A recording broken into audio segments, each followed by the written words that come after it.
आजकल समाज में बच्चों के विवाह को लेकर इतनी सजगता आ गई है कि आपसी रिश्ते नहीं हो पा रहे हैं। 27, 28, 32 वर्ष की बहुत सी लड़कियां घर बैठी हैं क्योंकि उनके सपने हैसियत से बहुत ज्यादा हैं। यह स्थिति समाज की छवि को खराब कर रही है। सबसे बड़ा मानव सुख सुखी वैवाहिक जीवन होता है। पैसा भी आवश्यक है, लेकिन कुछ हद तक। पैसों की वजह से अच्छे रिश्ते ठुकराना गलत है। पहली प्राथमिकता सुखी संसार और अच्छा घर परिवार होना चाहिए। ज्यादा धन के चक्कर में अच्छे रिश्तों को नजरअंदाज करना गलत है।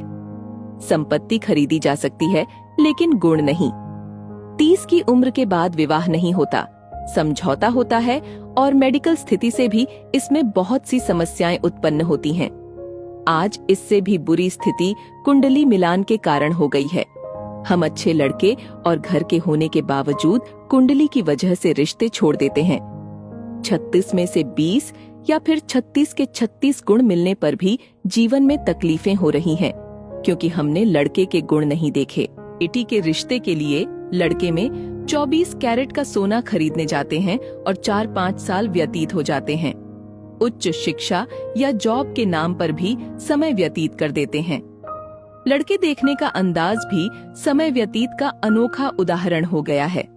खुद का मकान, फर्नीचर, कमरे, गाड़ी, रहन सहन, खान पान, भाई बहन, बंटवारा, माँ बाप का स्वभाव, नाते रिश्तेदार, कद, रंग रूप, शिक्षा, कमाई, बैंक बैलेंस और सोशल मीडिया पर एक्टिवनेस जैसी बातें पूछी जाती हैं।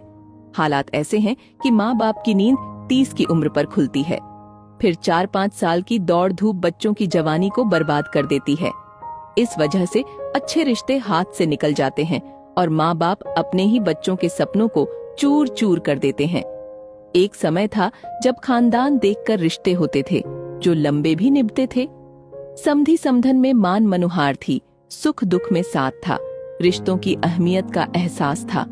धन माया कम थी, मगर खुशियां घर आंगन में झलकती थीं। आज की स्थिति में माता पिता को जागरूक होना होगा और लड़कियों की शादी 22-24 साल की उम्र में करनी चाहिए और लड़के की 25-26 साल की उम्र में। घर, गाड़ी, बंगला से पहले व्यवहार तौलो। माँ बाप भी आर्थिक चकाचौंध में बह रहे हैं। पैसे की भागम भाग में रिश्ते नातेदार छूट रहे हैं, घर परिवार टूट रहे हैं, प्रेम और प्यार सूख रहा है। समाज को अब जागना जरूरी है, अन्यथा रिश्ते ढूंढते रह जाएंगे।